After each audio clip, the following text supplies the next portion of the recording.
జనసేన నియోజకవర్గ incharge Kiran royal advocate Jada శ్రవణ్పై తీవ్ర విమర్శలు చేశారు. పవన్ కళ్యాణ్ లక్ష్యంగా చేసుకుని శ్రవణ్ పబ్లిసిటీ కోసం వ్యాఖ్యలు చేస్తున్నారని ఆరోపించారు. సుగాలి ప్రీతి కేసులో కులాన్ని ప్రస్తావించడం బాధాకరమని పేర్కొన్నారు.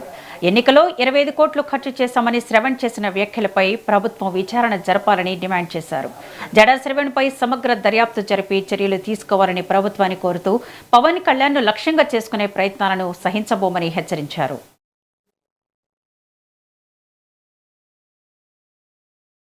సుగాలి ప్రీతి ఇష్యూలో 2017లో ఇక చాలామందికి క్లారిటీ సుగాలి ప్రీతి తెలుసు.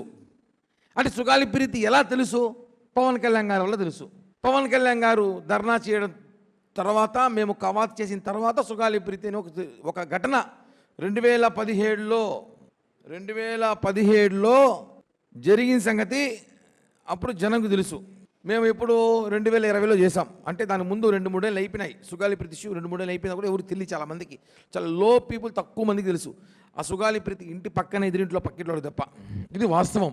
నిన్న ఒక ఆఫ్ కోర్ట్ లా అడ్వకేట్ ఒక ఉన్నాడు, మా రఘురామకృష్ణ లిల్లీపుట్ లాయర్, సిల్లీపుట్ లాయర్.